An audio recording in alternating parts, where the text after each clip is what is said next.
Ya te... Ahora sí. Bueno, buenas tardes a todos. Vamos a ir empezando la actividad del día de hoy. Antes que nada, gracias a todos por la espera y por la presencia, por estar aquí hoy conectados. Mi nombre es Clara Vázquez Rossi, soy delegada de la Comisión de Jóvenes Procesalistas de la Asociación Argentina de Derecho Procesal por la ciudad de Santa Fe, junto con Consuelo Barberio, que también está acá hoy conectada.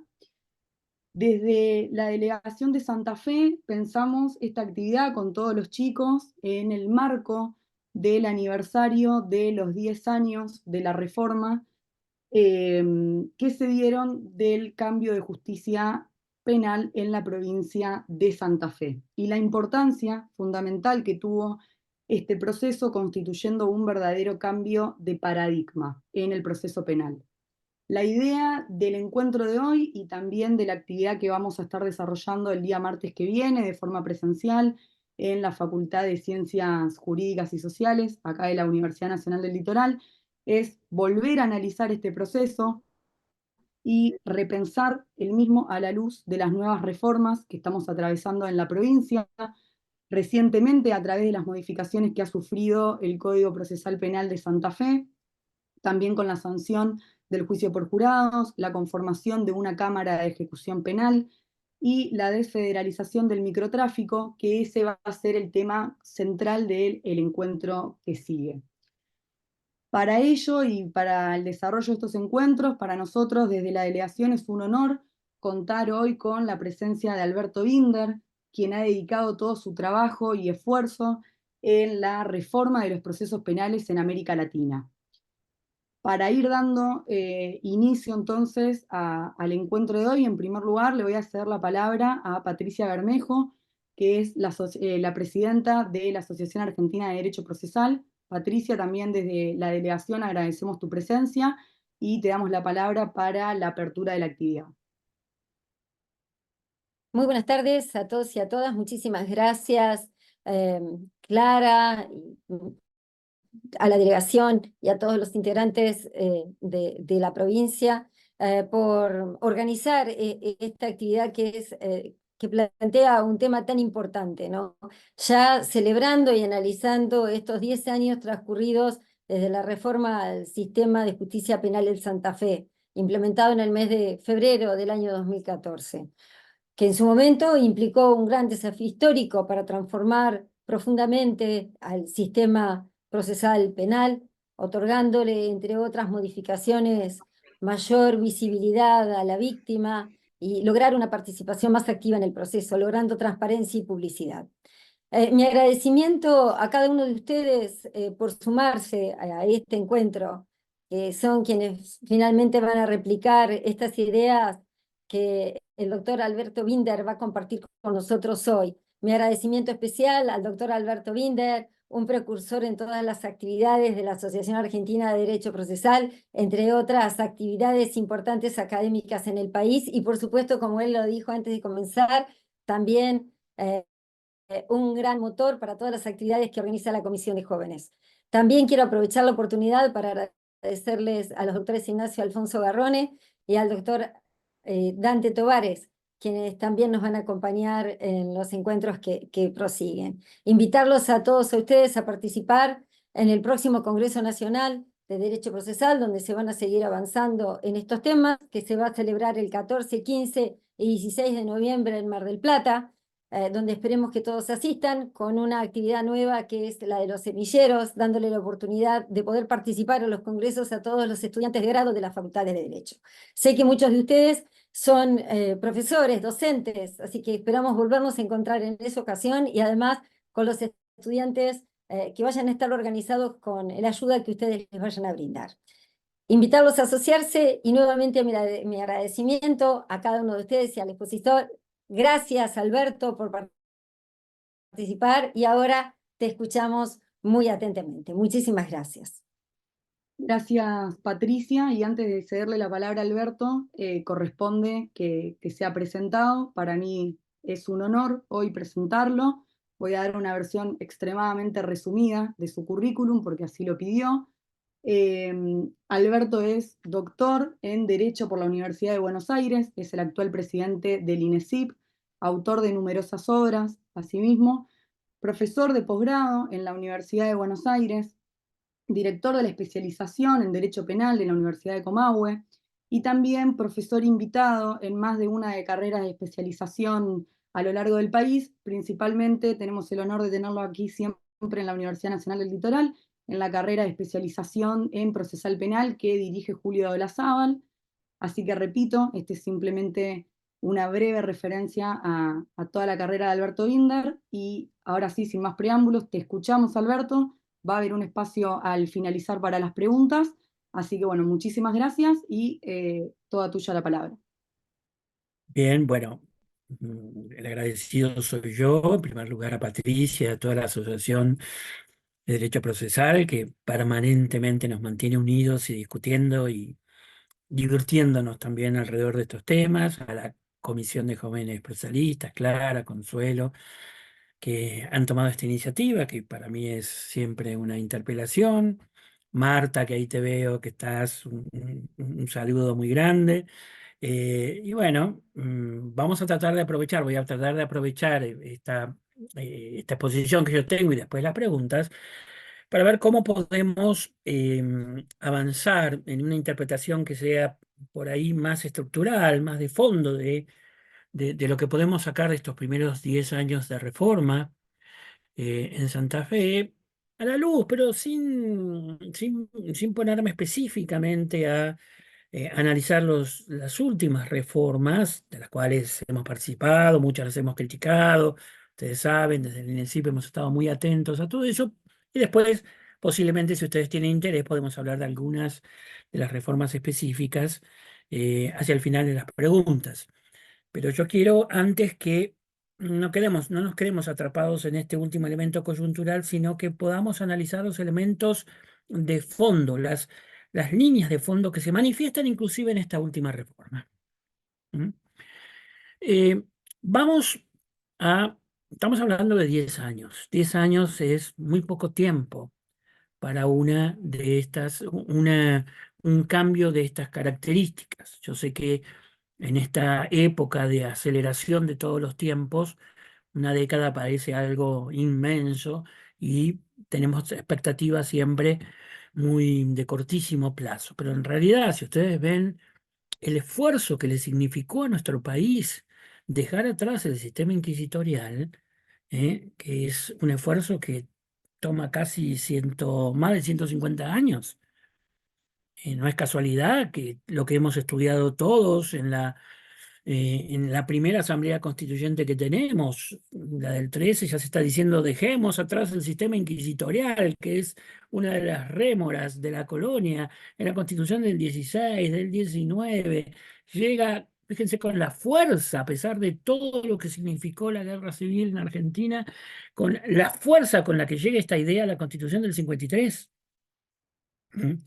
En el lenguaje de esa época, sistema inquisitorial y juicio por jurados es la antinomia. Nosotros después nos acostumbramos a hablar de escrituralismo y oralidad, pero eso es muy, muy posterior.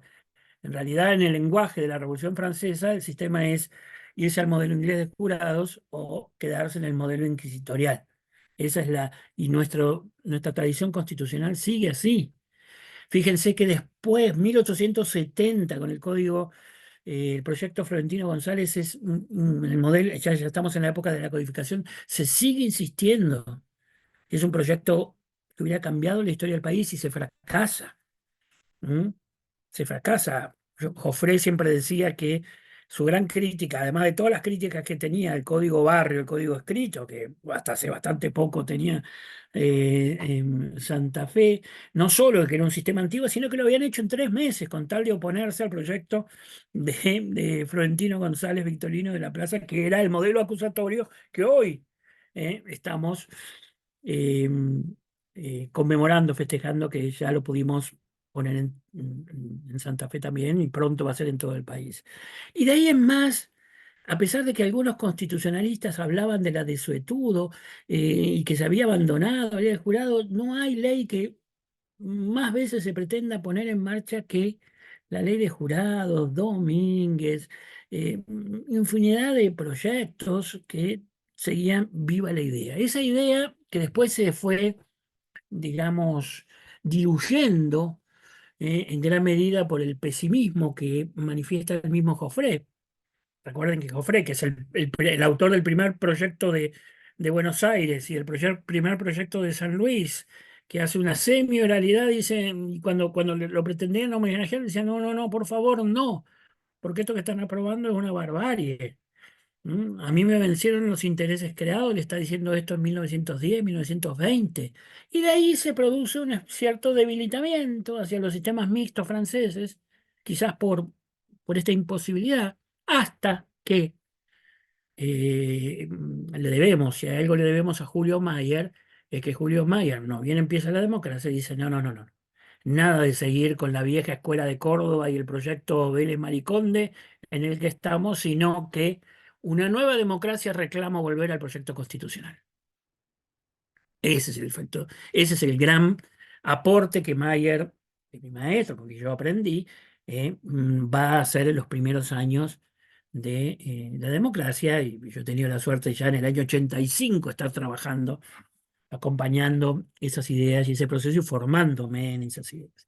¿Por qué digo esto? Porque ese es el proyecto que los, eh, la escuela de Santa Fe y de Rosario, Jorge Vázquez Rossi, Cacho Ríos, eh, Superti, Corbalán, todos los grandes profesores que ustedes conocen y que sienten heridos, es el proyecto que inmediatamente asumen.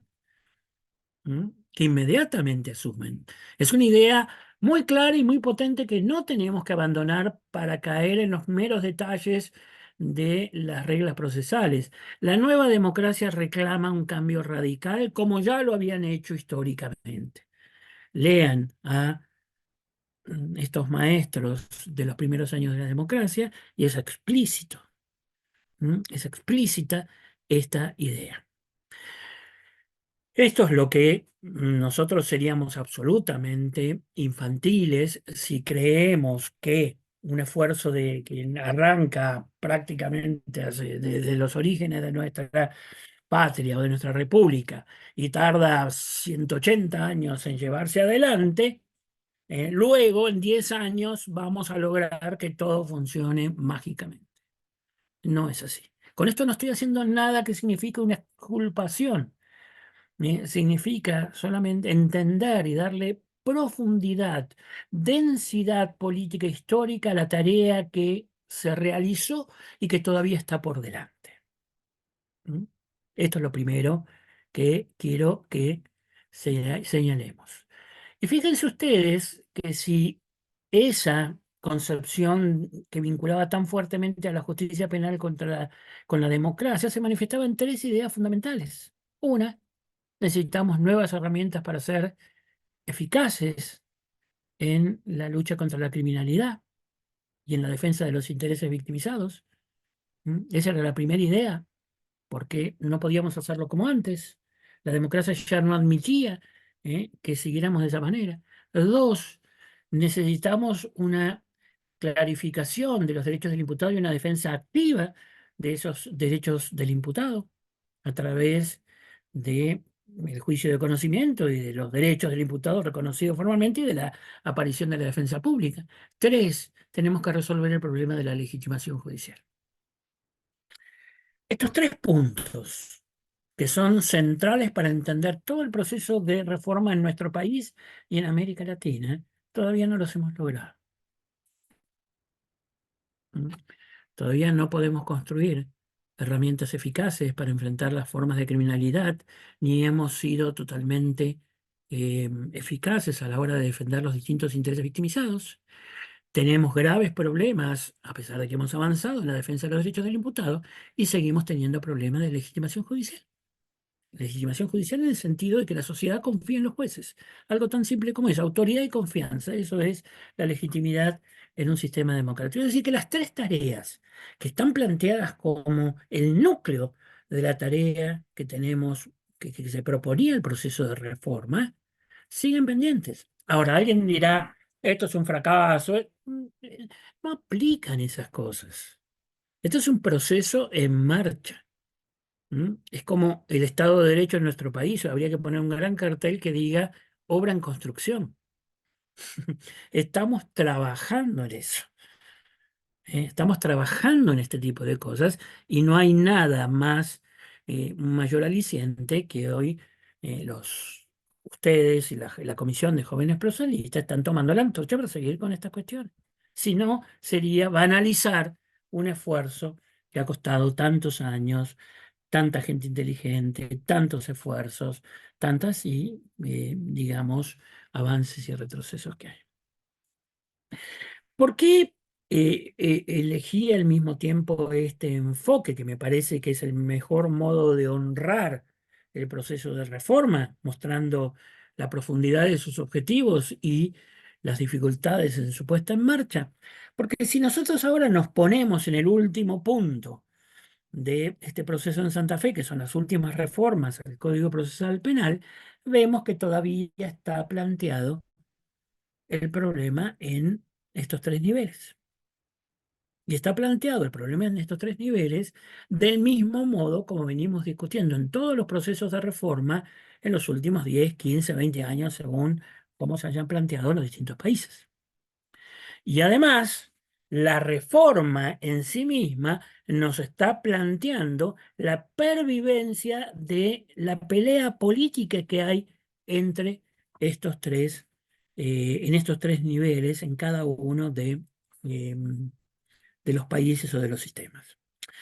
La primera pelea, que tiene que ver con primer pelea o confrontación, es lo que yo llamaría la disputa que hay en toda América Latina y en todo nuestro país entre tomarnos en serio la eficacia y tomarnos en serio la defensa de los intereses o la tutela de los intereses victimizados, o seguir apelando a una eficacia simbólica, demagógica, propagandística.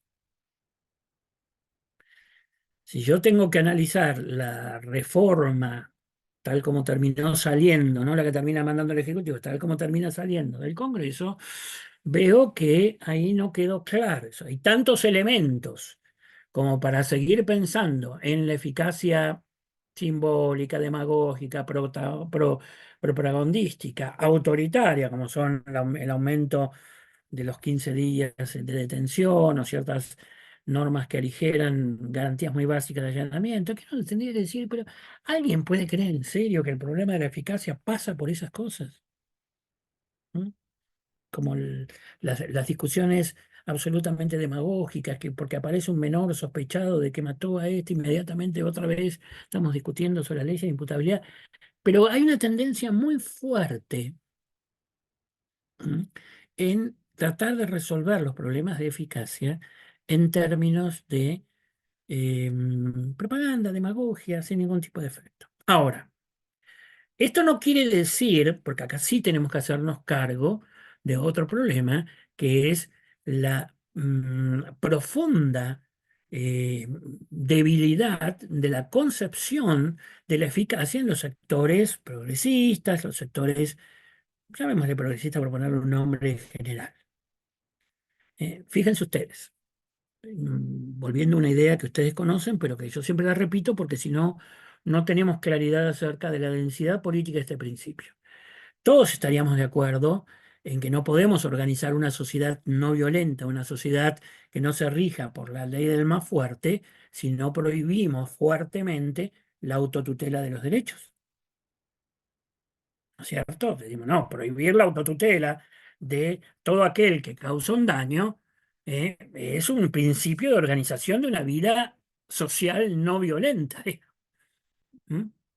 Ahora, esto, que ya se lo planteaba Carrara, y Carrara lo decía con toda claridad, es correcto este principio, pero ojo, atención, que prohibirle a una persona que no se pueda autodefender, autotutelar, cuando lo agreden a él, agreden su familia, agreden sus bienes, etcétera, etcétera, no es un tema menor.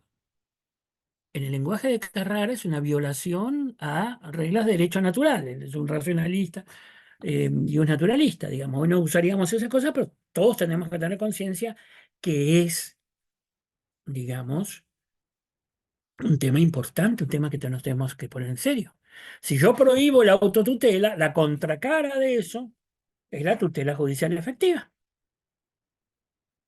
No, es decir, si yo no vinculo la eficacia de la tutela judicial con la prohibición de la autotutela como principio político central en la organización de una sociedad no violenta, no estoy entendiendo esto. Y esto no es una garantía, esto es algo que rige las reglas de tutela judicial efectiva. Y por eso los pactos, la Corte Interamericana, todos han insistido en ponerle efectiva.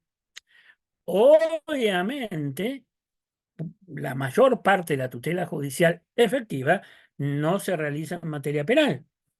Esto es un tema que forma parte de las discusiones centrales del derecho procesal en términos generales de hace 10, 20 años, digamos. Así que está claro. Ahora, hay una parte de ello que sí llega a la justicia penal y ahí tenemos que, eh, digamos, ocuparnos de la misma tutela judicial efectiva en los casos más graves, o encontrar un mecanismo con este proceso que alguna vez ustedes me habrán escuchado, que se llama crisis externa, que desagota demasiados casos en la justicia penal y que tenemos que ver cómo los resolvemos. Ahí tenemos un problema central. Y hay una agenda progresista que se preocupa de la eficacia frente a la eficacia autoritaria, simbólica, que parece que porque golpea fuerte en la mesa, eso nos va a hacer eficaces. ¿Mm? Ahora bien, desde hace varios años venimos diciendo desde el INESIP que el Ministerio Público Fiscal, que es la institución encargada de la tutela judicial efectiva, es decir, la tutela de los intereses victimizados, sea la víctima individual, sea la humanidad completa, con todos los niveles que tenemos de victimización de la sociedad, que lastimosamente el derecho procesal penal no los estudia bien, pero los estudia bien la teoría de clase, de las acciones de clase.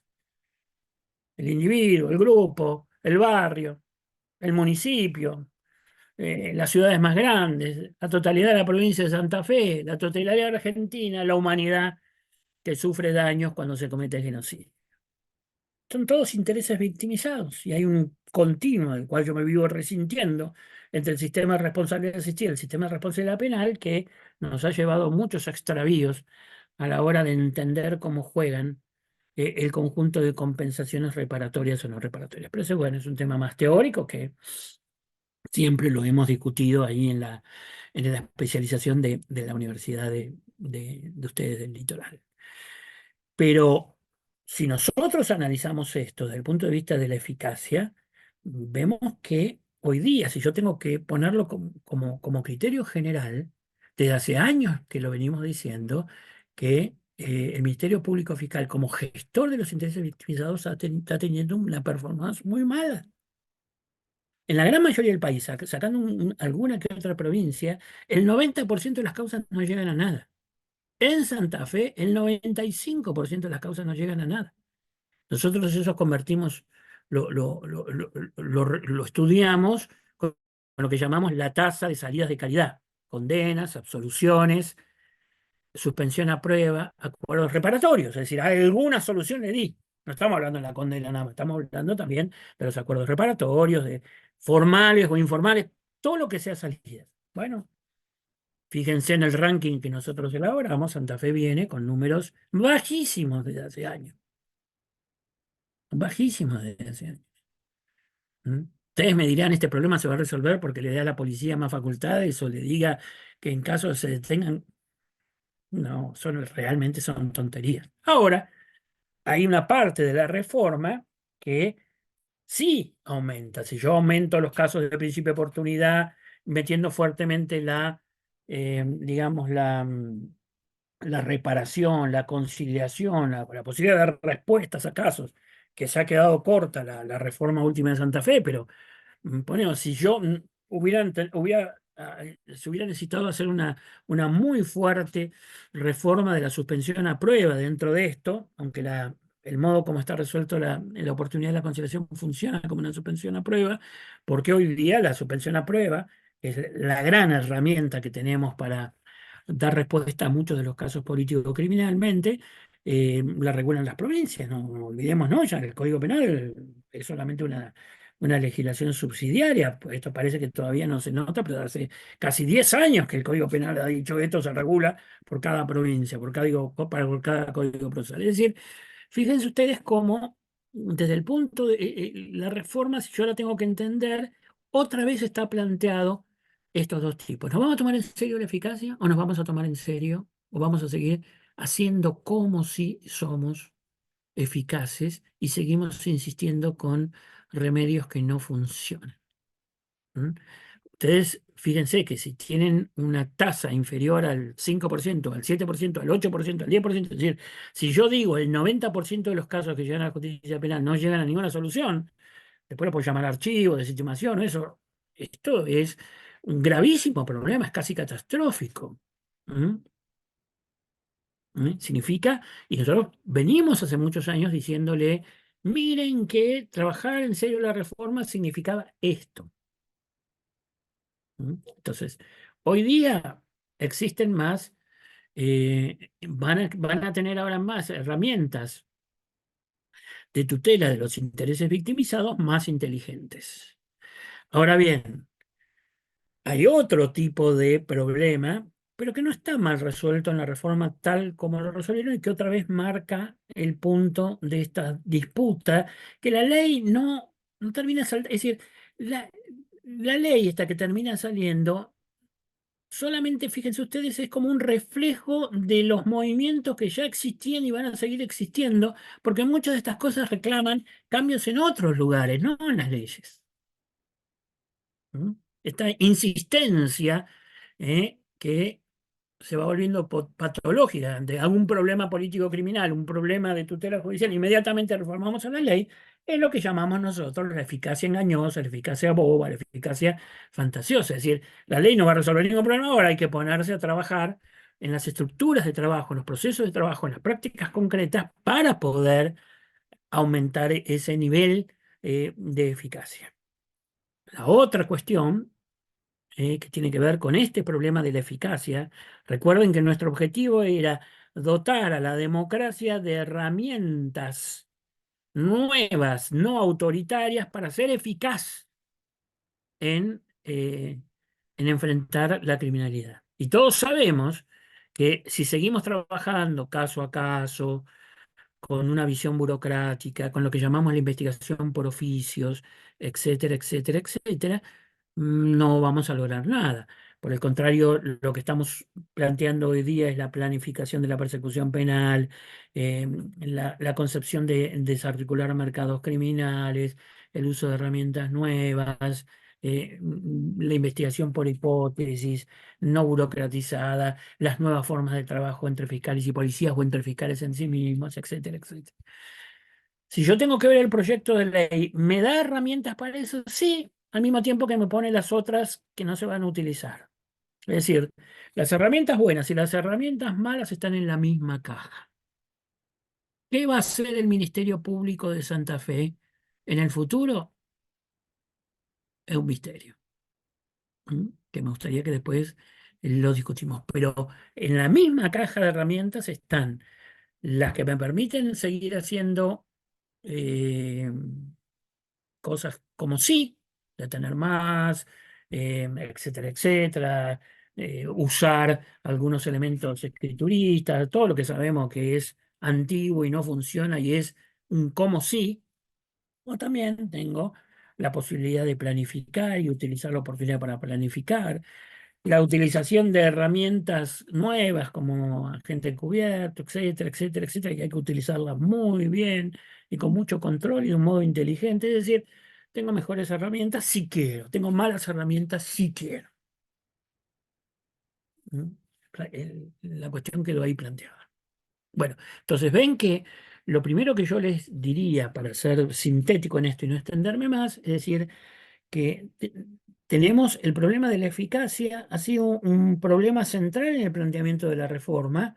Para eso existe el Ministerio Público Fiscal, para gestionar los intereses victimizados y para poder impactar con nuevas formas de trabajo. Porque si yo tengo 5, 6, 10, 20 jueces de instrucción, no puedo hacer nada, pues es un sistema tosco, donde cada uno actúa individualmente. Fíjense, federal, que tiene niveles de ineficacia ya que superan el 98% de los casos, que no llegan a nada. ¿Mm?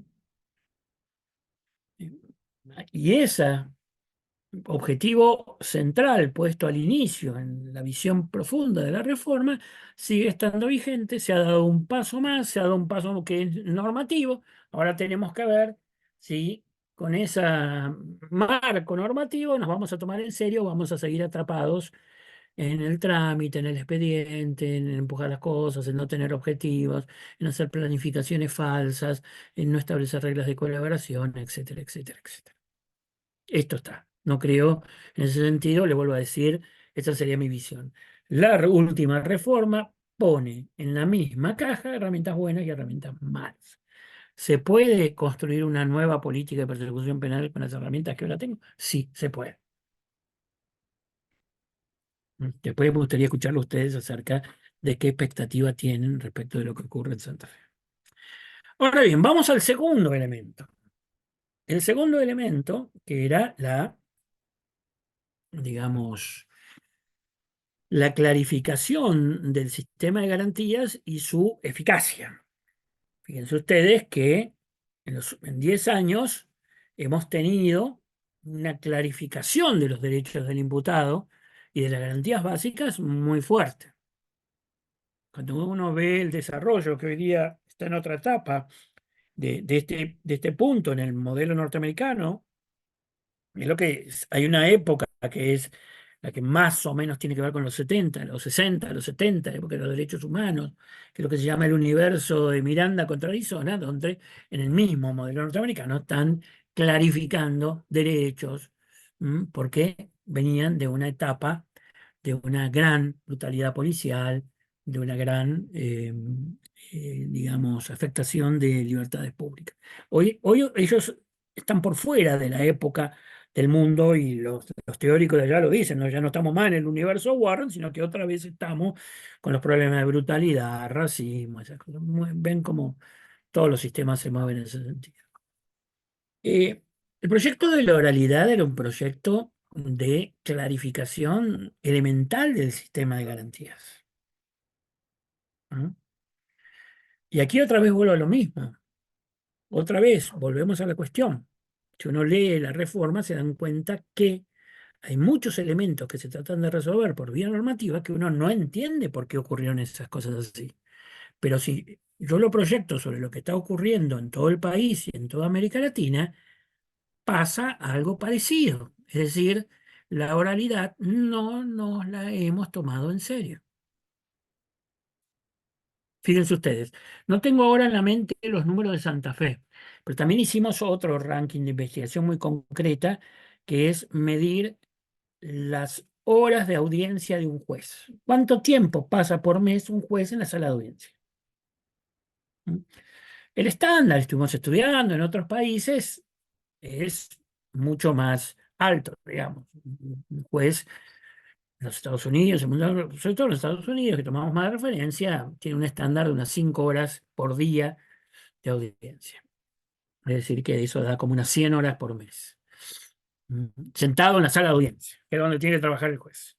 Solo dijimos, bueno, vamos a aligerar el estándar para no volvernos tan cosas. Y dijimos, bueno, 3 días por semana a razón de 5 horas por día por 3 días. De manera que el lunes, el jueves más o menos. Bajamos el estándar y ese estándar nos da 72 horas. El sistema que en el país tiene más horas de audiencia llega por mes, llega a 25, 26. Y muchos otros no pasan de las 10 horas por mes por juez. ¿Mm? Obviamente hay otros tantos que te dicen, no, no lo sé medir, pero donde los hemos corroborado, los países, las provincias que tienen una oralización más estrecha, no pasan de 20 horas. O 25. Chubut, por ejemplo, creo que no llega a 18, 19 horas. Neuquén tiene más, bueno, Neuquén es un sistema muy oralizado, pero llega a 20 y pico. Estamos hablando de que el estándar mínimo es 72 horas. Porque la oralidad es muy simple, es convertir a la sala de audiencia en un lugar de trabajo. Y otra vez, la reforma, si lo vemos, tiene las dos cosas. Por un lado, saca normas que uno las ve y dice, bueno, pero eso parece un manual de litigación. Por ejemplo, le dice al juez, vaya que las partes vayan al punto, que no se disgreguen, que no digan cualquier cosa, póngale tiempo, cosa que cualquier curso de litigación les diría que es lo que tienen que hacer. No se demoren, no produzcan pruebas por producir pruebas, sino que sean más claramente estrictos en el discernimiento en la audiencia preliminar o en el auto de apertura, aprovechen los acuerdos probatorios, ¿no? Todo lo que en cualquier manual de litigación hoy día aparecen en muchos de los elementos de la reforma. También aparecen los trucos diciendo, miren, te voy a soltar un poco más la mano para que puedas digamos, la válvula para que puedas meter algunas cosas por escrito, etcétera, etcétera. Pero yo diría la reforma quedó otra vez con las dos, metiendo las buenas herramientas o las malas herramientas dentro del mismo cajón. Con lo cual, otra vez nos preguntamos, ¿qué es lo que lleva a los jueces a que no estén en la audiencia? ¿Cuál es el asunto? Uno habla con muchos jueces y te dicen, bueno, el problema no es mío, el problema es de los litigantes que no me piden audiencia o que la suspenden. Se han dado cosas increíbles acerca de el manejo digamos, de las suspensiones de audiencia sigue siendo un problema.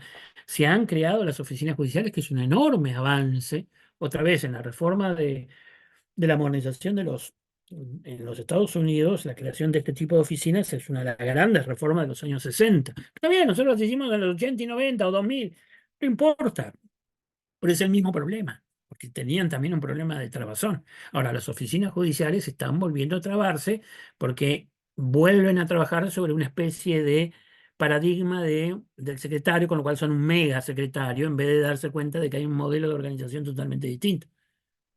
Ahora, eh, ¿por qué razón no utilizamos digamos, la sala de audiencia para trabajar del modo más eficiente? Ahí veo que la reforma en algún momento dice que si las partes se ponen de acuerdo pueden prescindir de la audiencia, que es algo que van a hacer, porque también el abogado litiga en contra de la sala de audiencia, porque él es menos exigente, él es menos trabajoso.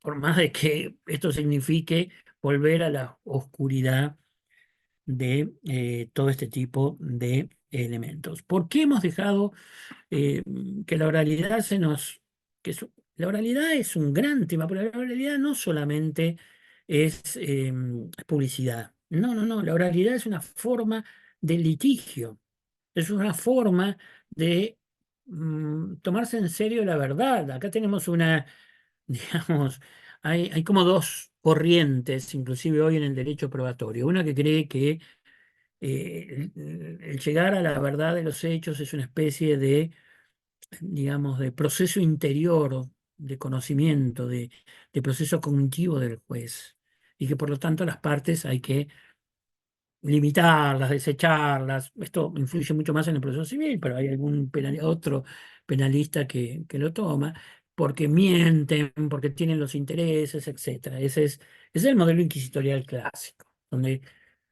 como decía Ferraioli, como dice Ferraioli, todo esto es un dictum, algo que está ocurriendo en la cabeza del juez y que luego este juez, que tiene algún tipo de superioridad moral o cognitiva, sale a decir cuál es la verdad del hecho, el derecho aplicable, la justicia del caso.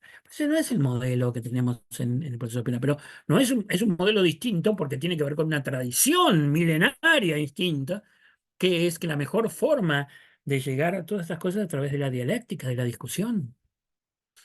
Esto, esto no solamente son los sofistas o los presocráticos, es Sócrates, es Platón, es Aristóteles, es toda la tradición de la retórica de Occidente trabajando en este sentido, y eso es lo que hacemos. Es decir, la oralidad es lo que me permite a mí generar un ámbito de litigio, de discusión. Ahora, uno lee las reformas y dice, bueno, pero acá evidentemente no nos hemos tomado esto en serio y por lo tanto hay que dar cosas muy sencillas, como por ejemplo, gastemos plata para que tengamos una videograbación razonable en todas las cosas, pongamos un poco de plata en tener buenas salas de audiencia. Y uno dice, a ver, yo ahora que lo vemos en federal que tiene recursos por todos lados y los malgasta en todos lados, prefiere darle viáticos carísimos a un juez que se va a mover de una provincia a otra para hacer un juicio de lesa humanidad y no tienen plata después para poner una sala de audiencia. Y encima lo dicen en un acta, dicen no podemos hacer la audiencia porque no tenemos salas. ¿Mm? Y vos le decís, pero tienen recursos por todos lados. Tenemos un consejo de la magistratura de 1.300, federal de 1.300 personas que no sacan un concurso si no es en 5 años. Bueno, Santa Fe, en mucha menor medida, no se tomó en serio la oralidad en estos 10 años. Hoy día, la reforma esta nos da posibilidades, claro que sí, como también nos da posibilidades para otra vez dejar que los litigantes se pongan de acuerdo y no vayan a juicio, dejar que el juez pueda postergar, dejar que esto, dejar aquello. Otra vez la reforma no soluciona ninguno problema, sino que es expresión de estas dos tendencias del sistema. ¿Mm?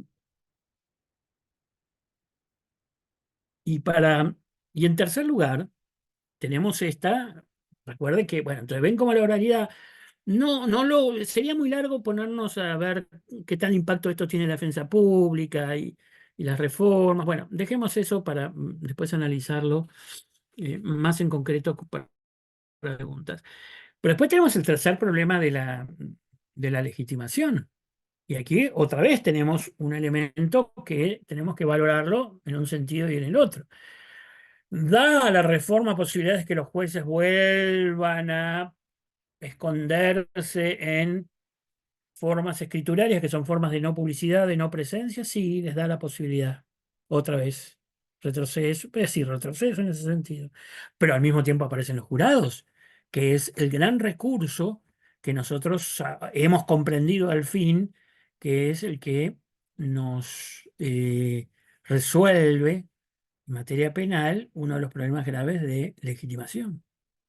No se olviden que para los ilustrados, Filangieri, Montesquieu, un poco menos becaría, pues este tema no lo toma con no porque pensara distinto, sino que no le presta tanta atención, pero sí Filangieri, sí, sí Montesquieu, sí el pensamiento ilustrado en general, Voltaire mismo, eh, consideraba que el juez profesional no había forma de resolver el problema de la legitimidad.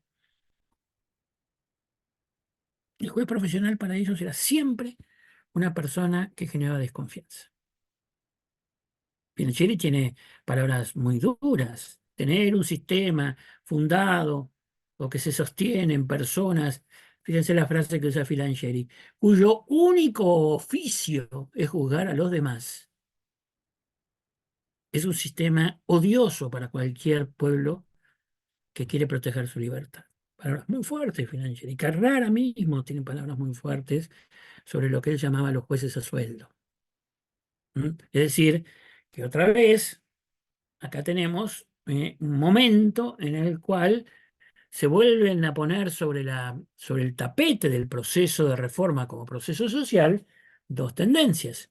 ¿Pueden los jueces profesionales otra vez aprovechar toda la reforma para oscurecerse, escriturizarse, dejar de dar la cárcel? Sí, tienen ahí herramientas metidas ahí poco, digamos, poco llamativas, pero están ahí, o aparece esta enorme oportunidad de juicio por jurados. Ven ustedes que cambia, porque, vuelvo a decir, recuerden que en términos históricos lo que importaba era, digamos, el debate estaba planteado entre sistema inquisitorial y juicio por jurado. Ese era el debate históricamente. Hoy recién uno podría decir que Santa Fe terminó su proceso, recién ahora Santa Fe terminó su proceso de diseño constitucional. Recién ahora. ¿Mm? Que por otra parte, si nosotros vemos, es lo que está sucediendo en todo el país, si vemos a la Corte Suprema, a la Corte Suprema le costó reconocer que la oralidad era el sistema previsto en la Constitución. Va a dar un primer paso con Casal, pero hasta que no llegue el fallo Canales, donde es el primer fallo donde la Corte Suprema tiene que analizar el sistema de jurados, y lo va a decir con toda la letra, el sistema acusatorio, oral, público, adversarial, por jurados, es el sistema de nuestra Constitución. 2019. ¿Mm? Más de 200 años después de que la primera asamblea constituyente en el año 13 dice, quiere dar un elemento simbólico y saca un decreto aboliendo la Inquisición y quemando los elementos de la Inquisición para demostrar que se había cambiado de modelo de sistema y que la República era incompatible con el sistema inquisitorial. 200 años después. En fin, para ir terminando y poder darle tiempo a que ustedes me hagan preguntas y que analicemos las normas muy concretas, así las vemos. Yo no quería que nos quedáramos enganchados en una visión al estilo de que, bueno, hoy día se tomó una reforma a la cual nosotros colectivamente en general nos hemos opuesto a muchos artículos, y eso nos tiñera solamente en el sentido de qué desgracia, todo. No, no, no. Yo creo que esa reforma tiene muchos elementos negativos y además deja planteados los mismos problemas. Porque la eficacia de la investigación o no va a depender de muchos factores. Y es verdad, hoy día la ley da muchas herramientas nuevas, como deja los viejos. El problema de tomarse en serio la oralidad de un modo práctico, tanto en la política institucional del Poder Judicial, como que nos la tomemos en serio en la enseñanza. ¿Cuántos de los que están acá tienen una práctica anual de realizar 2 o 3 cursos de litigación? Los que son más jóvenes, muy pocos, no hay ni siquiera oferta. Ya sé que hemos avanzado. Yo no soy mucho para nada, si hay algo que no me caracteriza es que no soy pesimista.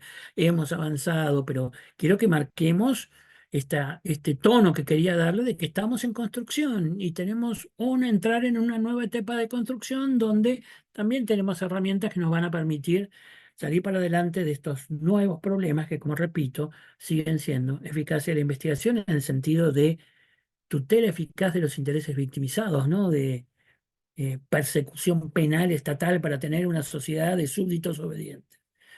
Mm, La oralidad como el lugar donde litigo y donde puedo obligar a que el acusador cumpla con sus cargas, que es la esencia del sistema de garantías, que el acusador está sometido a una enorme cantidad de cargas procesales, y esta nueva forma de legitimidad para que no quedemos atrapados en el mundo burocrático, profesional, tecnocrático, que también desde hace 200 años nos están indicando que no levanta vuelo nunca en términos de legitimación.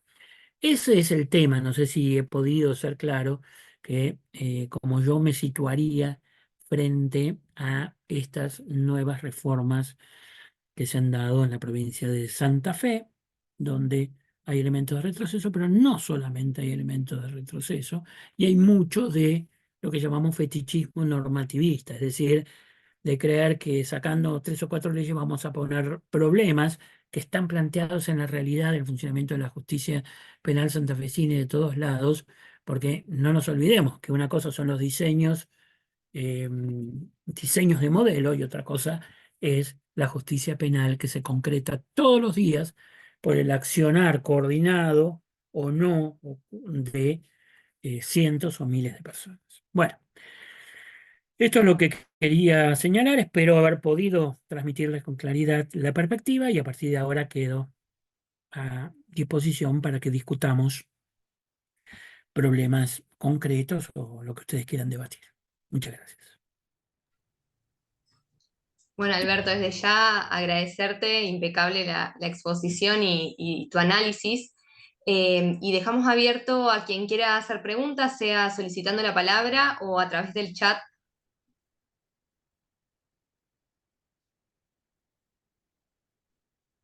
Ahí la doctora Feijó veo que levantó la mano.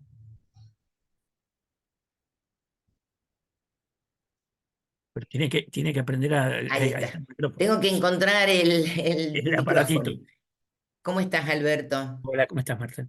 No, mira, no sé si te quiero hacer una pregunta, pero vos planteás de un modo muy optimista el tema de las reformas que se hicieron recientemente acá en la provincia. Yo tengo una visión un poco más pesimista con estas reformas. Yo imaginaba, después de haber leído tu obra y seguirte todos los análisis que vos hacés acerca de la implementación, que 1 a 10 años de la implementación de un nuevo sistema iba a estar discutiendo si las herramientas se usaron bien, en qué se podían mejorar.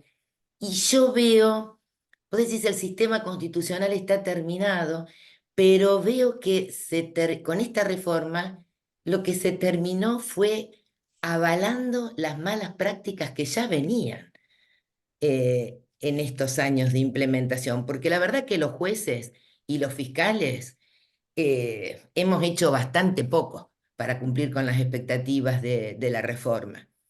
Las audiencias, como vos decís, cada vez son menos las que se hacen. O sea, ahora nos rasgamos las vestiduras porque sacan audiencias, pero se vienen realizando pocas audiencias. Que la policía va a tomar las investigaciones ahora. Solapadamente ya lo vienen tomando la policía las investigaciones. Y bueno, acá hay fiscales presentes que podrán discutirme, pero no veo una molestia de parte de los fiscales que toman las investigaciones que hicieron los policías y que a veces uno la ve reflejada hasta en la imputación del hecho. Que uno dice, uy, lo imputaron mal, y ya le vino mal descrito el hecho desde la policía. Con respecto a las órdenes de allanamiento, ya se viene firmando las órdenes de allanamiento casi como un visado por parte del juez, o como si fuera una escribanía, sobre todo cuando son en barrios periféricos, ¿no? Ya se mira más con lupa cuando son en otras zonas de las ciudades. Me sigue preocupando el hecho de que la libertad no es la regla. En Santa Fe creo que hay un uso y abuso de la prisión preventiva y meto tanto a fiscales como a los jueces. Entonces mis expectativas son un poco pesimistas o son bajas, porque yo digo, después de 10 años se terminan consolidando malas prácticas. ¿Y cómo No, mejoramos, Alberto, bueno, esas prácticas a ver. cuando están ahora en el código? Bueno, pero no solo eso es lo que está en la reforma. A mí lo que me desesperaba, porque ustedes saben que nosotros le damos mucho seguimiento a todas las Sí, reformas en el país y en Santa Fe. Pero si uno hablaba en Santa Fe y decía, miren que están teniendo un 3% de salida de calidad. Es decir, que el 97% no salía, no pasa nada. Miren que no están haciendo audiencias orales. Todo lo que vos me estás reconociendo. Y uno se lo sí, decía sí, es esto. así. A mí lo que me desesperaba era que alguien creyera que lo que había querido hacer Jorge, Héctor, Cacho Ríos, Corbalán era eso que estaban haciendo. Eso era No, desesperante. no, Entonces, hoy tenemos una chance de decir, no, miren, no era eso. Es decir, la reforma la habían conducido a un lugar por decisiones de burocratización, por falta de coraje cívico, por falta de imaginación, por falta de la mínima cosa que no era lo que habíamos pensado. Entonces, eso hubiera sido una visión pesimista. Yo les estoy diciendo, miren que si ustedes me hubieran dicho, hace falta una reforma para arreglar los problemas que traía Santa Fe, posiblemente no. Pero bueno, así salió y así tiene que ver con estas épocas demagógicas y está el peligro del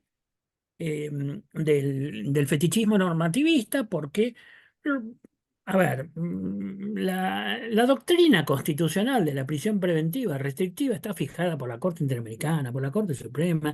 Hoy día las leyes pueden decir lo que quiera y cualquier juez que quiera actuar adecuadamente tiene claro lo que puede hacer y lo que no puede hacer, pero no lo hace. Digamos. sí, sí, Los fiscales ya sabemos cómo pueden investigar y cómo tienen que trabajar con la policía. Ahora, se le van a dar dos policías para que trabajen y los termina usando para una cosa, para la otra. A mí me ha desesperado el modo como trabajaban en el tema de homicidios en Santa Fe, que era un reclamo social. Bueno, entonces, el punto está que no nos rasguemos las vestiduras ahora diciendo esta es una reforma que no es progresista cuando la práctica que había sobre la justicia penal en Santa Fe no era progresista. claro, Bueno, entonces el punto es, ahora, alguien puede ser pesimista y decirle, miren, con estos funcionarios, con estos jueces, no vamos a hacer nada. Pero el punto es que en algunos momentos y en algunos países se planteó eso y se hicieron recambios totales y se produjo el mismo efecto. ¿Por qué? Porque la fábrica en las universidades la tenemos dando las mismas cosas. Yo sé que tengo que hablar en claro y oscuro por un efecto comunicacional y estas cosas obligan que uno sea injusto con muchos trabajos. Hay gente que está tratando de cambiar, esto no es así, hay mucha gente, pero en términos globales nos va ganando lo que nosotros llamamos las cuatro hermanas de nuestra desgracia. La desidia, primera. ¿sí? La complicidad, segunda. La burocratización y la incapacidad. Estas cuatro, digamos, musas de nuestra desgracia están allí. A ver, ¿Sí? los jueces, ¿por qué no pueden montar bien la videograbación? Necesitamos una ley que nos diga vamos a videograbar si eso cuesta bastante poco. ¿Por qué se permite un litigio de cualquier manera? ¿Qué hace un juez que deja pasar 20 personas para que digan lo mismo y no le importa nada? Yo necesito sacar una ley que diga el juez no dejará pasar cuando todo el mundo conoce hace, ¿qué? 50, 100 años que está el control de sobreabundancia de la prueba y la doctrina y todo ese tipo de cosas. Pero yo lo que digo es, en vez de ahora hacer una autoafirmación de un progresismo que ha demostrado que no se condice con lo que ocurre en el día a día, aprovechemos la reforma para darle una nueva energía a una visión garantista y progresista de la reforma de la justicia penal. ¿Donde hay elementos malos? Claro que sí. ¿A ustedes creen que va a tener algún nivel en la eficacia contra o la persecución penal eficaz de la criminalidad organizada que yo te pueda detener 15 días? Es una ridiculez. Es una ridiculez, porque si yo tengo bien armado el caso, a los 2 días perfectamente voy a pedir la prisión preventiva y los jueces están más bien son mano larga con la prisión preventiva. Son tonterías, son tonterías, pero yo personalmente, esto lo vamos discutiendo, no me voy a dejar, digamos, empujar hacia un rechazo emocional a cosas que son tonterías y que son autoritarias, hechas por gente autoritaria que tiene responsabilidades con haber hecho las cosas mal antes. ¿Mm? Cuando yo creo que hay que tener la oportunidad de decir, bueno, vamos a reparar estas cosas, vamos a reparar estas cosas, vamos a dar las posibilidades de... Ahora que la ley les dio la posibilidad de hacer cuánto acuerdo, vamos a ver cuántos acuerdos hacen. Antes decían, no, ¿por qué no están haciendo acuerdos? ¿Por qué no están haciendo esto que les permite? No, porque sí, porque no, porque la víctima, porque no quiere, por esto, por aquello, por lo otro, pero vos después veías que el funcionamiento era un funcionamiento por expedientes y por investigación de oficio, ¿o no? ¿Sí? Y bueno, Sí. entonces, ese es el punto. Si hay Araceli, bueno, no sé quién está dando la Consuelo, vos estás manejando, sí. Sí, sí, ahí la doctora Calamante, si quiere tomar la palabra. Ahí está. Araceli, por favor, apenas yo. Bueno, saludar a todos, agradecer la oportunidad de encontrar siempre al maestro Binder, a la profesora Feijó, bueno, y a todos mis compañeros. Y yo la verdad que lo miro y me anoté 2 o 3 cosas, porque estoy como la profesora Marta. Yo no quiero ser pesimista, pero no puedo no serlo, porque yo cursé esta materia en 2011, en Rosario, y teníamos una semana que se llamaba el proceso que queremos, y dejamos de darla porque dijimos, este es el proceso que queremos. La 12734, con sus leyes pilares, con sus reformas, y vinieron a llevarse lo opuesto. A mí me hicieron enamorarme y me quedé en la materia de un proceso penal, según Constitución, como diría Vázquez Rossi, por una audiencia preliminar, donde dijimos que la audiencia preliminar iba a ser el gran filtro, el gran jurado, y vamos a las preliminares y pasa todo. Porque como la imputación es del fiscal, el juez pasa porque la imputación es del fiscal, no sé y como es provisoria, pasa. Los testigos pasan porque como el,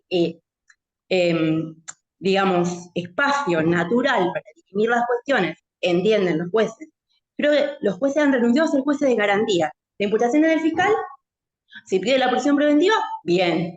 Entonces, no puedo no ser pesimista. ¿Cómo hacemos? ¿Qué nos queda? Porque todos los que estamos acá, Araceli, entiendo, sí, te puedo parar un segundito, pero sos pesimista respecto a la práctica anterior. no, a la actual. Bueno, la Las práctica, audiencias, la práctica que no tiene que ver con la ley que se sacaron. Si vos, es como que me digas, pongan la ley que nos pongan. Los santafesinos somos incapaces de realizar un juicio penal, un proceso penal según la Constitución. Eso debería ser pesimista. Ahora, ¿ustedes sostendrían esta idea? La repito, pongan la ley, que nos pongan el código, las cosas, el mejor código, que traigan las cosas. Los santafesinos somos incapaces de poner en marcha un proceso según la Constitución. ¿Están de acuerdo con esta afirmación? Bueno, Yo volví a leer La fuerza de la Inquisición y la debilidad de la República, que lo tenemos como texto, y todos los años decimos, hay que volver al texto, alguna vez lo vamos a sacar, pero no podemos sacarlo, porque creemos que llegamos, es como la utopía, creemos que llegamos, que tenemos un estándar, que logramos algo, y se va. bueno, pero si son 10 años nada más, a mí me toca siempre el lugar del optimista, digamos, que no crean que no me cansa. Pero a ustedes les parece que, por eso digo, si ustedes me dicen, no, miren, esto es imposible, es un modelo irrealizable, pero si no decimos, miren, es el modelo que venimos luchando hace 200 años, el modelo que tienen hoy día la casi totalidad de países, salvo unos pocos países continentales europeos como Francia, España, pero ni siquiera el resto de los países europeos, ya todos tienen sistema acusatorio. Responde a una lógica absolutamente de sentido común y simple. Ahora, si vos me decís, analicemos esto, ¿por qué no se puede poner en marcha? ¿Por qué razón un ministerio público que vos le avisás, como es mi caso, a mí me constan estas cosas, le avisás 4 años antes diciendo están teniendo muy bajas salidas, no reacciona? Ese es el punto que nos tiene que preocupar. ¿Mm? ¿Eh? Ahora, que vos me decís que esta reforma legislativa no va a solucionar ninguno de los problemas. No, pero está ahí, es lo mismo. Yo creo que no ha arruinado el sistema, le ha dado herramientas peores, pero no peores a las prácticas que había. Es decir, pues si no, ahora parece, vamos a exculpar a todo el universo de abogados, de todos nosotros. Yo me meto dentro de ustedes, digamos, todo el universo de nosotros que estamos ahí, que hemos tenido dificultades en montar las cosas y ahora le trasladamos a gente que tiene una visión autoritaria. Bueno, si no, no sé por qué. A mí no, es decir, que la gente de derecha piense con ideas de derecha no me asombra. A mí lo que me asombra es el progresismo que se conforma y piensa con ideas de derecha, digamos, y las admite, y hace prácticas de ese tipo. Eso es lo que es inadmisible. Lo otro, ¿qué vamos a hacer? ¿Mm? Y lo último que me preocupa, y no me molesta Sí, más, usted hablaba de las salidas sí. alternativas, de la suspensión de juicio a prueba, pero lejos de privilegiar el sistema multipuertas, decimos que el sistema era multipuertas, que había muchísimas salidas, que no todo tenía que llegar a juicio, cuando uno quiere acordar de una suspensión de juicio a prueba, cada vez hay más restricciones. O sea, no porque si hay un arma de fuego involucrada, no, porque el reglamento de truco, diría Corbalán, que es el protocolo o la instrucción del fiscal general, no me deja. No, porque yo no te puedo cerrar una suspensión de juicio a prueba porque el fiscal regional, general, la cadena, estamos forzados a ir a pedirlo a la preliminar. No, y después en la preliminar te dicen no, porque la suspensión de juicio a prueba la define el fiscal. No me Araceli, todo eso meto. estoy de acuerdo con todo eso, pero eso es como se venía haciendo. La suspensión a prueba, que es una enorme herramienta de política criminal, dudo que llegara al 0,5% de las salidas en Santa Fe. No tengo el dato, me voy a poner a ver el dato, pero ahora no vamos a demorar. Entonces la pregunta es ¿por qué no se utilizaba? Aún en los casos que se puede utilizar. Los acuerdos, lo mismo, entonces todas estas cosas venían haciendo. Si ustedes me dicen, ¿se podría haber utilizado la reforma para llevarla a sus mejores versiones? No, esta no es una reforma que lleva pero tampoco es creadora de ninguno de los problemas que ya existían. No digo que sea creadora, digo que a 10 años tenemos problemas que no pudimos resolver y venimos a No, empeorarlos. pero ¿por Rompimos qué lo que no los estaba pudieron bien. resolver? ¿Por qué no los pudieron resolver? Ese es el punto. Ese es el punto. ¿Dónde está la tecla que hay que tocar? Yo a esta altura del partido creo que estas reformas simplemente postergan, porque son reformas generales, pues ya usamos el elemento normativo, uno tendría que ver las teclas que tiene que tocar para reformar. ¿Por qué razón se vuelve tan difícil hacer una audiencia oral? Porque aún cuando vos decís, no tengo que producir pruebas, aún cuando vos decís, tengo un asunto que es meramente un asunto de derecho, un juez lo que diría, bueno, vengan a la sala de audiencia, lo discutimos. Los escucho a uno, lo escucho a otro, discutimos entre todos y saco ahí la resolución oral y listo. Punto. ¿No es más fácil eso? No. Vamos a inventar que haga un escrito, que haga la otra cosa, que haga la que. Si el juez va y se sienta todos los días a las 9 de la mañana en la sala de audiencia, hasta la 1. Y después va a comer, y después de las 2:30 hasta las 5. ¿Mm? Es decir, imagínense la potencia que tiene. Si y aquel que le dice que le pide algo, que dice, venga a la sala de audiencia y pídamelo, ¿cuál es el problema? El otro día estaba en otra provincia, no voy a decir cuál, que también me parecen cosas increíbles, porque gente ilustrada que conocen estas cosas habían decidido que en el caso en el cual se piden en violencia de género ciertas medidas restrictivas, como puede ser la expulsión del hogar o la no acercarse, cualquiera de todas ellas, que estaba prevista una audiencia, no lo hacían sin audiencia. Y uno, no, estas cosas no las escucha de los malos que dicen, ojalá tengamos el proceso escrito. El problema es que hoy el discurso del sistema acusatorio se ha vuelto el discurso oficial de todo el mundo, y tenemos que tener capacidad ¿A ustedes les parece que una decisión de sacar a una persona, por más que esté súper justificada, de su hogar o esas cosas, no es más simple decirle, vengan a la audiencia, los escucho y te digan esas cosas? ¿No es elemental? Bueno, no lo hacen. ¿Por qué? No, porque los jueces nos pusimos de acuerdo, más lío, esto, aquello, lo otro. Bueno, esas son, lo que yo digo es, no convirtamos esto para exonerarnos de los graves problemas a los que hemos conducido la reforma de Santa Fe, porque la ley, que es mala, también me da nuevas herramientas para una refundación de la mejor versión de la reforma. Bueno, hay otras manos levantadas. Sí, doctora Miniti. Hola, buenas tardes. Una de las cuestiones que un poco abona esta necesidad de oralizar y que la reforma eh, que se vino va varios pasos atrás, que parece que es una reforma que está pensada más desde un sistema civil que desde un sistema penal.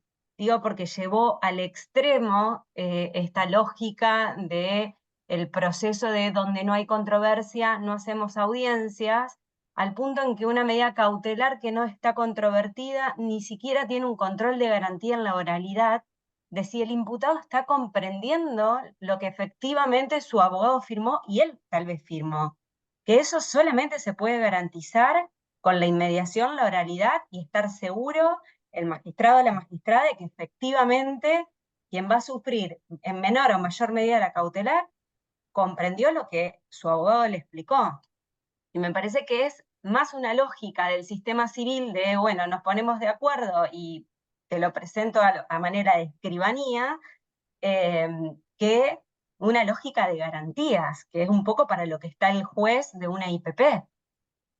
Mira, no solamente es un problema de garantía, yo concuerdo con lo que vos decís, sino que acá hay un problema que es el siguiente. Que vuelvo a lo que hoy estamos trabajando. ¿Por qué razón un juez no llega a su trabajo, llega a su oficina y se va a la sala de audiencia y se sienta ahí? Porque ese juez que entiende cómo es su oficio de juez, su trabajo de juez, no va a propiciar de ninguna manera, porque él es mucho más trabajoso ponerse a leer esos escritos, esos acuerdos y esas cosas, que tenerlos ahí, mirarlo y decirles, a ver, discutan delante mío.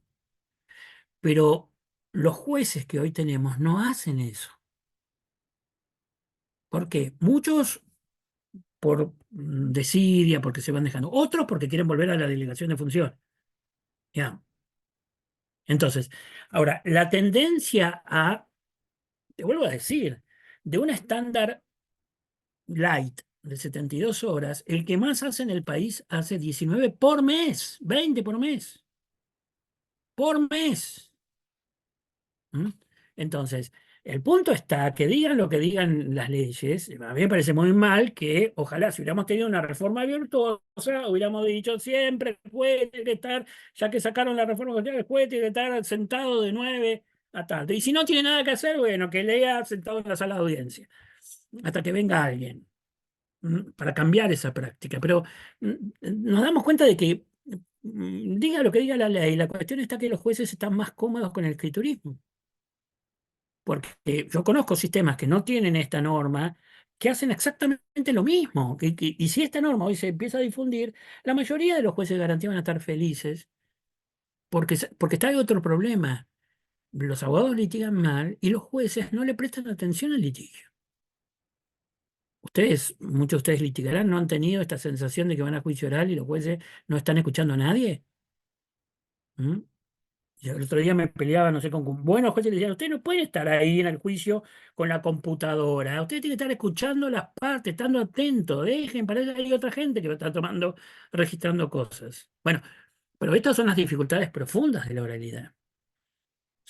Pero no es un problema de procesal civil, es un problema de que tenemos una crisis muy profunda del modelo de profesionalidad de los jueces. Tenemos jueces profesionales que no son profesionales. Van a ver ahora, cuando pongan el juicio por jurado, cómo el litigio cambia inmediatamente, de un modo radical. Pero los jueces profesionales nuestros no tienen profesionalismo. Como los policías nuestros no tienen profesionalismo, los fiscales no tienen profesionalismo. Entonces queremos poner un sistema amateur, al mismo tiempo que en la facultad la mayoría de los profesores son amateur porque son jueces, fiscales, defensores. Entonces, todo es un sistema amateur. Y no hay claridad acerca de las reglas profesionales de la puesta en marcha. Entonces, si no, esta reforma no tenía ningún sentido. ¿Mm? Sí, ahí Franco creo que está, a ver. ¿Qué tal? Buenas tardes. Sí, justo usted justo me cambió el tema, lo que yo quería preguntarle que es sobre el juicio por jurado, porque si bien la reforma, hace 10 años de la reforma y es relativamente nueva, si se quiere, primero que no entiendo por qué no implementaron el juicio por jurado, como justamente sería lo que la Constitución nos manda. Pero mi pregunta más que nada es, hoy, si queremos impulsar el juicio por jurado, será dentro de poco tiempo, porque se empezó a hablar ahora nuevamente. ¿No sería una modificación casi, no sé, no diría completa, pero una gran modificación del proceso del Código Procesal? Porque vimos que el Código Procesal está hecho también con sus herramientas, más la herramienta, como dice usted, para seguir siendo escritural. Bueno, pero la ley de jurados que ustedes aprobaron trae normas que modifican las reglas procesales para el juicio por jurados.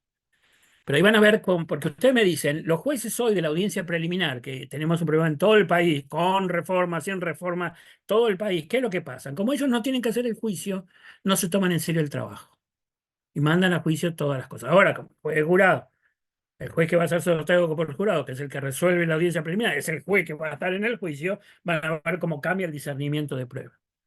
En algo, todavía no es cosa, pero ¿qué piensan ustedes de un juez que no se preocupa por hacer una buena disciplina de la prueba que se ofrece simplemente porque él no tiene que hacer el juicio y lo tiene que hacer otro?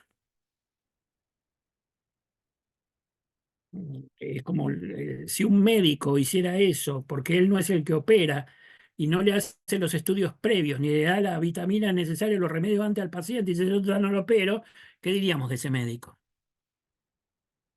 Diríamos que es un desgraciado, ¿o no?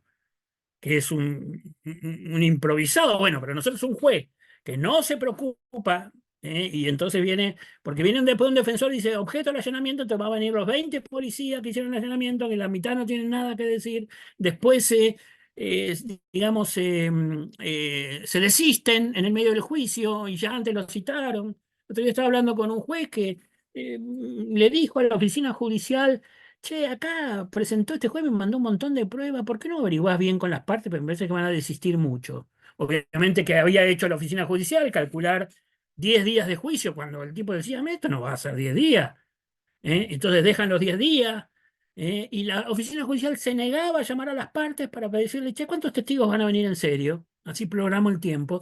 Todas estas cosas ocurren cotidianamente, y no me digan que no ocurrían en Santa Fe. Bueno, este es el problema.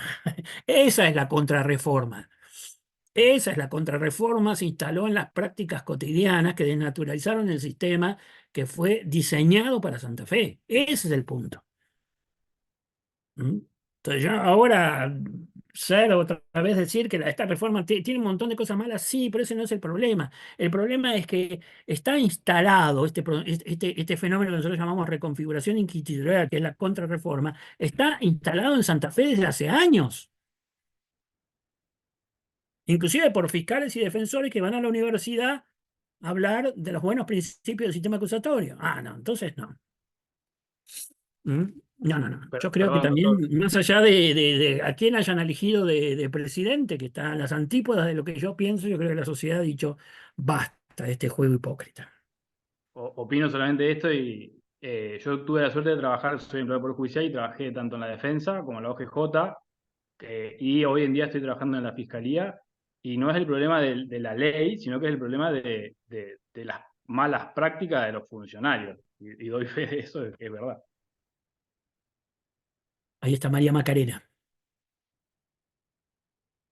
Hola Alberto, buen día, bueno, buenas tardes, perdón, a todos. Buenas tardes. Em, mm, un placer escucharte siempre y te consulto, o sea, totalmente de acuerdo con vos con lo que planteás, obviamente acá y con lo último que dijo Franco.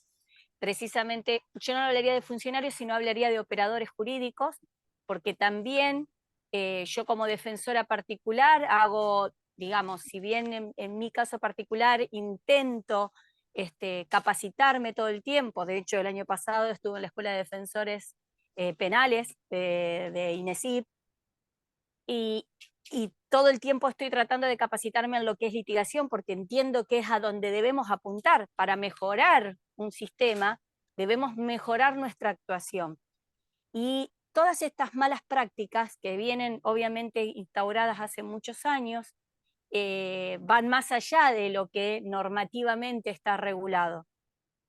¿Cuál sería tu percepción de cómo desburocratizar el Ministerio Público de la Acusación? Porque si bien entiendo que por ahí faltan recursos, también a lo mejor con lo que hay, porque o sea, nosotros no podemos estar planteando, deberíamos, con lo que tenemos, ¿cómo lo hacemos?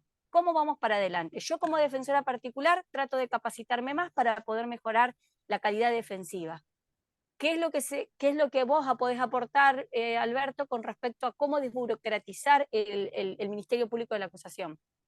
Bueno, básicamente es lo que venimos trabajando alrededor de cambios organizacionales muy profundos y de la idea de planificación. Fíjese que la reforma ahora les da una posibilidad de que hay que ver cómo se usa esto, que en realidad no sería, pero dice, van a poder aplicar el principio de oportunidad en aquellos delitos que no sean prioritarios. Bueno, si se toman en serio la planificación, si se toma en serio el conocimiento de los fenómenos criminales, y hacemos cambios organizacionales y se aprende a litigar. Nosotros, si vos me decís cuáles son las dos herramientas centrales, son las que descubrimos en el pase de los códigos de primera generación a segunda generación. Cambios organizacionales profundos y permanentes, porque no hay que convertirlo, es como lo que nos pasa hoy con las oficinas judiciales. Es un cambio organizacional, pero enseguida se queda atrapado en esta especie de cultura que tiene el sistema judicial de inmediatamente hacer arquetipos rígidos. Digamos, vos tenés que estar permanentemente modificando tus modelos organizacionales y mucha litigación para aprender a litigar en serio, pues la lógica del trámite sigue siendo fundamental. ¿Cuántos fiscales hay que reciben una causa, abren una carpeta y hacen un libre de oficio y lo tiran, que tiran una botella al mar? Hace años, décadas, yo me he pasado la mitad de mi vida diciéndole que así no vamos a ningún lado, pero lo siguen haciendo. Entonces, hay nuevas formas de trabajo que se pueden hacer. Ahora, fíjense ustedes, por ejemplo, el tema de homicidios, que los fiscales venían trabajando mal. El tema de homicidios era algo que se sabe hace cuántos años, mucho. Yo me empecé a preocupar de este tema y a hablar con gente ahí en Santa Fe de por lo menos 5 o 6 años. Pero tenían esto de que habían repartido los detectives de homicidio entre los distintos fiscales. ¿No es cierto? Que se usaban de cualquier manera, en vez de hacer un cuerpo de... Porque la división homicidio, no es casualidad que se hagan series con esto. La división homicidio como el centro de la policía de investigación históricamente. En cambio de eso habían desparramado y andaba cada uno yendo para allá. Y todo el mundo sabía que hacer esto, pero no se toman investigaciones, no se toman decisiones, no se toman decisiones. Esto que se decía de que, bueno, que el fiscal general no tenía ningún tipo de atribución para tomar decisiones de los fiscales regionales, no era cierto. Que hoy día las reformas en la ley le dieron un poder más autoritario, pero no era cierto. Era tan sencillo como reunirse con los 5 fiscales que hay regionales y establecer estándares de trabajo totalmente distintos. Desidia, ese es el punto central. Falta de profesionalismo, complicidades Imagino, miren ustedes, Santa Fe no es chiste, viene con un jefe de policía condenado, un jefe de fiscales condenado, cuántos más objetados, ¿no? Ahora, uno frente a eso debería, por ejemplo, tomarse la auditoría del Ministerio Público de un modo mucho más profundo. Pero yo recuerdo hace 4 o 5 años la auditoría del Ministerio Público estaba llena de chiquitaje y vos decís, che, me parece que se están pasando los elefantes. Bueno, entonces, discúlpenme si ustedes esperaban que yo cantara el unicornio y me salió otra canción, digamos, pero creo que lo que el tiempo reclama, sino que muy fácilmente nos refugiamos en un tipo de queja, de reclamo, sin asumir algo que hoy día me parece que es central, que es la autocrítica y la autorreflexión de cómo hemos, digamos, arruinado esta parte del Estado y muchas otras partes del Estado, de tal manera que después viene un loco y dice, tiremos todo. Pero es lo mismo. Es decir, nosotros tenemos que autorreflexionar de cómo hemos dejado que el Ministerio Público Fiscal, el descuido a las víctimas, se instale en la práctica cotidiana, cuando no era el mandato ese de la reforma. ¿O no es así? ¿O ustedes me dirían que el proyecto de reforma de la justicia penal era no atender a la víctima, no llegar a ningunos casos, no hacer oralidad? No era nada de eso. Lean a los ideólogos digamos, de la reforma santafesina, a los procesalistas, todos están diciendo lo contrario. Entonces, el problema vino antes. Entonces, ¿qué es lo que hay que... Hola, Daniel, ¿cómo andás? Ahí te veo. ¿Cómo estás? Entonces, yo creo, en primer lugar, hay que abandonar la idea de la bala de plata. No hay una bala de plata. No hay una estaca con la cual matamos al vampiro. No. Esto es una acción concertada de muchos cambios en muchos lugares. Pero al mismo tiempo, cuando en vez de convertir la complejidad paralizante, la tenemos que tomarnos muy en serio cada una de esas actividades. Por ejemplo, los modelos de investigación, los modelos de capacitación profesional, si vos estás en el medio de un cambio tan profundo, ya sea la escuela judicial, la escuela del Ministerio Público, tendrían que tener una oferta de cursos de litigación amplia y permanente, ¿o no? Bueno, pero no los hay. Y bueno, entonces no es una cuestión digamos, de ahora descubrir que vinieron los satánicos y hicieron la reforma. Vinieron los satánicos, algunos sí, y metieron, y bueno, pero así todo. Es lo que yo les decía, hay que hacer una lectura mucho más compleja de la nueva etapa de la justicia santafesina, a la cual yo la aprovecharía para refundar el pensamiento original, complementarlo con una tecnología de intervención, como vos estás reclamando, María Macarena, mucho más inteligente, y una crítica feroz a la desidia y la burocratización, pero feroz. ¿Mm? El juez que Por no eso quiere el juez que no quiere hacer audiencia, no hay que dejar de hablarle. El fiscal que hace investigación por oficio hay que dejar de hablarle. No puede ser que tengamos esta suave complicidad entre todos los operadores judiciales, que es todo lo mismo. No, no es todo como lo mismo. uno tiene que hacer también una autocrítica, por eso fue que te decía, o sea, yo como abogada defensora particular observo que colegas consienten las prisiones preventivas. Nunca podés consentir una prisión preventiva, porque la prisión preventiva es una excepción, y acá en Santa Fe se aplica como una regla. Entonces, por más que el fiscal venga y lo pida, yo como defensora debo sí o sí discutir y tratar de, obviamente, argumentar a favor de mi cliente. Así yo sepa que mi cliente es el peor de los delincuentes, pero por una cuestión sencilla. Hay principios Y constitucionales por que eso, debemos. hay que aprovechar todo esto para relanzar un programa fuerte. Ahora estamos por sacar otra investigación por este punto que aparece de los detenidos en comisarías. Digamos, no sé cuántos tendrán en Santa Fe, pero los detenidos en comisarías es una cosa espantosa, espantosa, porque en Tenemos un algunos... exceso de personas detenidas, aparte de que acá en Santa Fe tenemos el gran número de abusadores y violentos. O sea, parece que en el agua que hay en Santa Fe, los Bueno, muchachos te ponen... Pero fíjense que tener personas detenidas, no digo 3 días, 4 días, 96 horas, como puso el estándar hoy día, bastante laxo la reforma esta nueva, dejando los delitos complejos. Pero 3 o 4 días es una cosa, pero hay presos que están en comisaría meses, ¿no es cierto? Bien, eso Años está. Bueno, y años. yo siempre le leo a los jueces, porque ellos están ahí por autorización de un juez, no están ahí porque lo mandó el comisario de la comisaría, que además a la mayoría de los comisarios les molesta tener esos presos y muchas veces no tienen cómo custodiarlos. Yo me he enterado de casos en los cuales hasta les dejan entrar droga para tenerlos más tranquilos.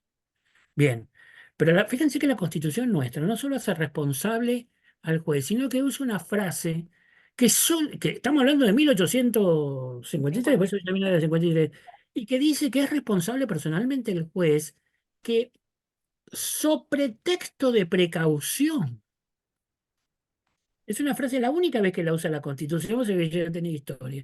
So pretexto de que no tenemos otra solución, porque hoy le preguntás a los jueces y te dicen, ¿de dónde querés que lo mande? Y la Constitución dice, aquel será responsable el juez que agrave las condiciones de detención cuando lo hace so pretexto de precaución. No usa esa frase la Constitución.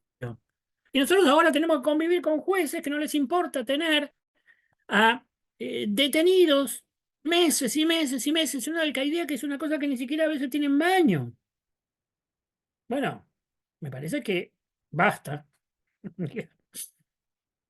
Hay un montón de prácticas institucionales, discúlpenme, yo no quiero ponerme hago un esfuerzo por no ponerme en moralista, digamos, pero son principios políticos. Basta. Tengamos claro que esto no se hace. Les vuelvo a decir, la doctrina de prisión preventiva les va a sobrar los fallos de la Corte Suprema y los fallos de la Corte Interamericana para decirte esto no es constitucional. Como ahora que quieren volver con los proyectos, no en Santa Fe, sino en otros lugares, de la reiterancia, el peligro, el uso de algoritmos para saber que esta persona va a poder, ¿cómo se llama? Eventualmente cometer delito y por lo tanto eso puede fundar una prisión preventiva cuando está claro que no se puede, no se puede. Uy, pero la gente se enoja con nosotros. Y bueno, entonces no laburé de juez. Hay muchos otros trabajos muy dignos y no trabajé de juez. Pues el juez debe tomar esta decisión y proteger los derechos constitucionales. ¿No es medio elemental esto? El que no quiere trabajar de otra cosa. Bueno, Bueno, ¿hay ¿vamos alguna otra ya? pregunta? No sé si alguien quiere hacer otra consulta. ¿No? Bueno, si no hay más preguntas, entonces ya pasamos a agradecerte, Alberto, por tu tiempo, por haberte hecho un lugar para estar acá con nosotros y de parte de la delegación de Santa Fe te agradecemos muchísimo y siempre es un placer escucharte y el aporte que tenés para brindarnos. A su vez, a todos los presentes les recordamos que la actividad sigue el martes que viene de forma presencial acá en la ciudad de Santa Fe, en la Facultad de Ciencias Jurídicas y Sociales, donde van a estar hablando Ignacio Alfonso Garrone y Dante Tovares, más precisamente sobre una de estas reformas, que es la de federalización del microtráfico acá en la provincia. Así que, bueno, muchísimas gracias a todos No, por gracias a usted, estar presentes y Clarita. Alberto, mil gracias nuevamente. No, me despido, gracias Clarita, gracias por la atención de todos, discúlpenme, yo sé que para mí hubiera sido más fácil hacer una especie de oda al retroceso, pero no creo que eso sea lo que nos es útil para enfrentar esta nueva etapa y para seguir adelante con los valores que fundaron la reforma de Santa Fe, lo que posiblemente casi todos los que están acá crean en ellos, pero bueno, tenemos que administrar un legado de gente que ha trabajado para que la república sea otra cosa, sea más eficaz, sea más igualitaria y no era lo que estábamos haciendo. Así que muchas gracias por la atención y nos vemos prontito. Bueno, muchas gracias a todos entonces. Hasta Chao. luego.